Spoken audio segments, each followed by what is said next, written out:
అత్యాధునిక labs, international collaborations, advanced placements. మీ dream career ని రీచ్ అవ్వడానికి మీ best choice Godavari global university.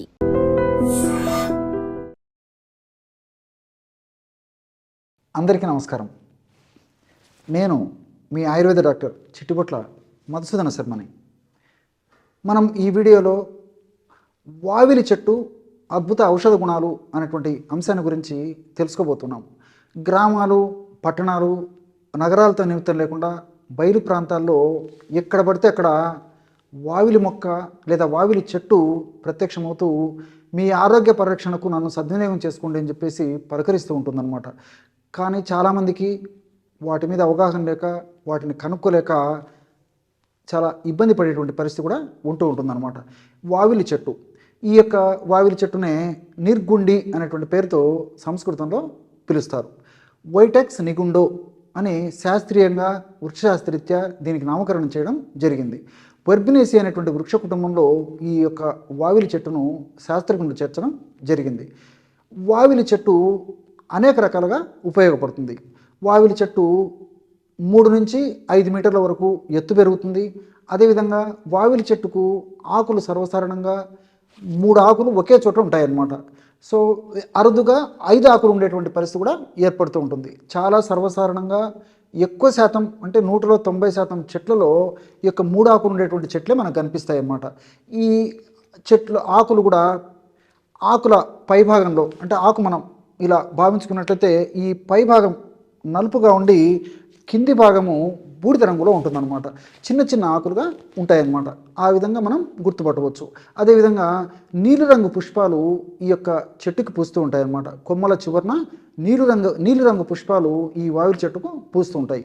ఈ వావిలి చెట్టుని పూర్వకాలం నుంచి అనాదిగా సాంప్రదాయంగా ఆచరణలో భాగంగా ధాన్యాలు పురుగు పట్టకుండా క్రిమికీటకాల బారి నుంచి రక్షించేందుకు ఈ వావిలాకు, అదేవిధంగా మెంతి ఆకు కానీ లేకపోతే వావిలాకు, వేపాకు కలిపి కానీ మూటలాగా కట్టేసేసి అంటే ఎండిపోయినటువంటివి ఈ యొక్క ధాన్యాల్లో ఉంచుతారనమాట. ఈ విధంగా ఉంచడం వల్ల ధాన్యాలు పురుగు పట్టకుండా ఉండేందుకు, క్రిమికీటకాల బారి నుంచి రక్షించేందుకు ఇది ఉపయోగపడుతున్నటువంటి ఉద్దేశంతో ఈ విధంగా వావిలాకిని ఆహార ధాన్యాలు చెడిపోకుండా ఉండేందుకు ఈ యొక్క నిల్వ పదార్థంగా వాడుతూ ఉంటారు. అదేవిధంగా గ్రామ ప్రాంతాల్లో జానపదంగా, అదేవిధంగా అడవి ప్రాంతాల్లో మరి చాలామంది ఈ వావిలాకుతో స్నానం చేస్తూ ఉంటారనమాట. అంటే వేడి నీళ్ళలో వావిలాకు వేసేసి ఆ వావిలాకు కలిసినటువంటి ఆ వేడి నీళ్ళని స్నానానికి ఉపయోగిస్తుంటారు. దీనివల్ల ఈ ఒళ్ళు నొప్పులు, కీళ్ళ నొప్పులు, కండరాల నొప్పులు ఇలాంటివి తగ్గిపోతాయనేటువంటి ఉద్దేశంతో వీళ్ళు అప్పుడప్పుడు ఈ వావిలాకుతో ఈ విధంగా తయారు చేసుకొని ఆ స్నానం చేస్తూ ఉంటారనమాట. అట్లే వావిలాకు రసాన్ని పైపూత మందుగా ఈ పుళ్ళు మానేదానికి కొన్ని ప్రాంతాల్లో వాడుకుంటూ ఉంటారనమాట. ఇలా గ్రామీణ వైద్యంలో ఈ వావిలాకును అనేక రకాలైనటువంటి సందర్భాల్లో వాడుకుంటుంటారు. తలనొప్పి వచ్చినప్పుడు వావిలాకును దంచేసేసి ఆ యొక్క పేస్ట్ను అంటే కాస్త నీళ్లు కలిపేసేసి వావిలాకును దంచి పేస్ట్ లాగా తయారు చేసి ఆ పేస్ట్ని కణతలకు అప్లై చేస్తుంటారు అనమాట, తలనొప్పి వెంటనే తగ్గేందుకు. ఇలా అనేక రకాలుగా గ్రామీణ వైద్యంలో ఈ వావిలాకును ఉపయోగిస్తుంటారు. అట్లే ఈ వావిలాకు అనేక రకాలైనటువంటి ఔషధ వ్యాధులు కూడా మనం వాడుకోవచ్చు అన్నమాట.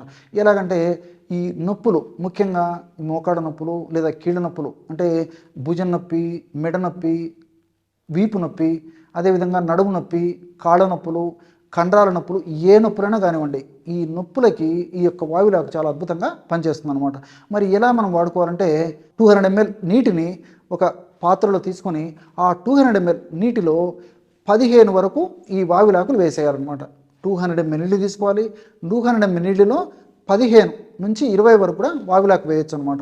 ఈ వావిలాకు వేసేసి పొయ్యి మీద పెట్టేసేసి సన్న మంట మీద 100 మిల్లీలీటర్ల నీళ్లు మాత్రమే మిగిలేటట్లు మరిగించి దించి గోరువెచ్చగా ఉన్నప్పుడు ఆ యొక్క నీటిని వడగట్టేసి అందులో 1 టీ స్పూన్ ఆముదం కలిపేసి సేవించాలి, అంటే క్యాస్టర్ ఆయిల్.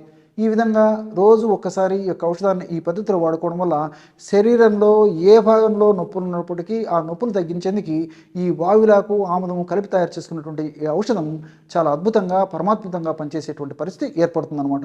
అంటే వావిల్లో ఉన్నటువంటి వివిధ రకాలైన ఔషధ గుణాలు ఈ యొక్క నొప్పుల సమస్యకు సహసిద్ధంగా సైడ్ ఎఫెక్ట్స్ లేకుండా పనిచేస్తాయి. అదేవిధంగా ఆముదంలో ఉన్న వివిధ రకాలైన రసాయన పదార్థాలు కూడా నొప్పులు తగ్గేందుకు చాలా చక్కగా ఉపయోగపడతాయి. కాబట్టి ఏ రకమైన నొప్పులు ఉన్నప్పటికీ ఈ పద్ధతిలో వాడుకోవడం వల్ల చాలా అద్భుతమైనటువంటి ఫలితం కలుగుతుంది. అట్లే ఆస్మా అంటే ఉబ్బస వ్యాధి కూడా ఈ వావిలాకు చక్కగా ఉపకరిస్తుంది. వావిలాకును అవసరాన్ని బట్టి కాస్త నీరు చేర్చి కానీ లేకపోతే వేడి నీళ్ళలో వావిలాకు కొద్దిసేపు ఉంచేసేసి దంచడం వల్ల మంచిగా ఆ వావిలాకు రసం వస్తుందన్నమాట.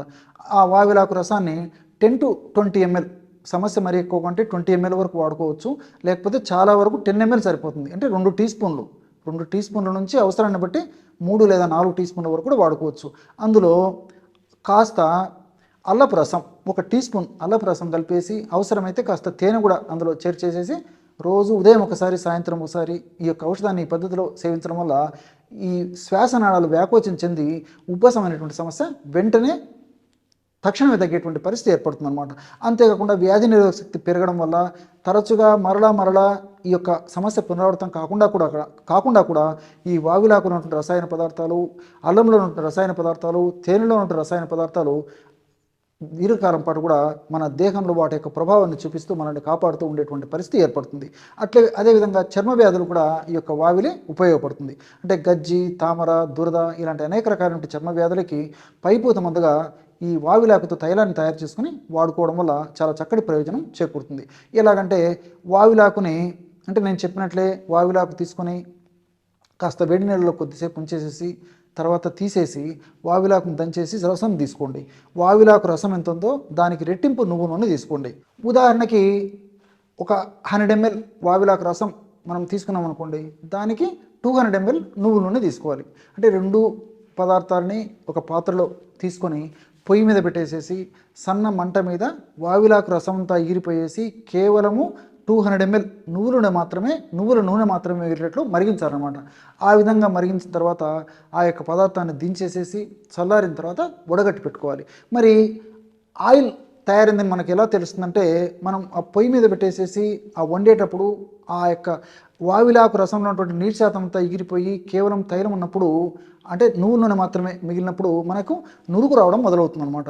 ఎప్పుడైతే ఆ యొక్క పదార్థం ఉడికేటప్పుడు వచ్చేటువంటి శబ్దం తగ్గిపోయేసి నురుగు రావడం మొదలవుతుందో అప్పుడు మనకు ఔషధ తైలం తయారైనట్లు గుర్తు అనమాట. ఆ విధంగా ఔషధ తైలం తయారైన తర్వాతనే దించేసేసి చల్లారిన తర్వాత వడగట్టేసేసి ఆ వడగట్టినటువంటి ఆ యొక్క తైలం, ఈ యొక్క వావిలి తైలాన్ని రోజు ఒక్కసారి కానీ 2 సార్లు కానీ చర్మ వ్యాధి ఉన్నటువంటి ప్రాంతంలో సున్నితంగా మర్దం చేస్తూ ఉండాలన్నమాట. ఈ విధంగా చేయడం వల్ల అనేక రకాలైన చర్మ వ్యాధులు కూడా ఈ యొక్క కాంబినేషన్, ఈ యొక్క ఔషధ యోగం వల్ల తగ్గిపోయేటువంటి పరిస్థితి ఏర్పడుతుంది. అట్లే ఈ వావిలాకుతో తయారు చేసినటువంటి నిర్గుండి తైలం అటువంటి ఆయుర్వేద ఔషధం కూడా చాలా ప్రసిద్ధి పొందిందనమాట. ఈ నిర్గుండి తైలము పైపూత మందుగా ఈ నొప్పుల సమస్యకి వాడుతూ ఉంటారనమాట. కాస్త వెచ్చ చేసేసి ఈ నొప్పులున్నటువంటి భాగంలో ఆ తైలాన్ని సున్నితంగా మర్దన చేయడం వల్ల నొప్పులు తగ్గిపోయేటువంటి పరిస్థితి ఏర్పడుతుంది. అదేవిధంగా ఈ నొచ్చి తైలము, పీనిసి తైలము అనేటువంటి సిద్ధ వైద్యం, అంటే తమిళనాడులో ప్రసిద్ధి పొందినటువంటి సిద్ధ వైద్య విధానంలో కూడా ఈ యొక్క నొచ్చి తైలము, అదేవిధంగా పీనిసి తైలము ఇలాంటి తైలాలు తయారు చేసేందుకు కూడా ఈ యొక్క వావిలాకుని ప్రధాన అనుఘటకంగా ఉపయోగిస్తుంటారు అన్నమాట.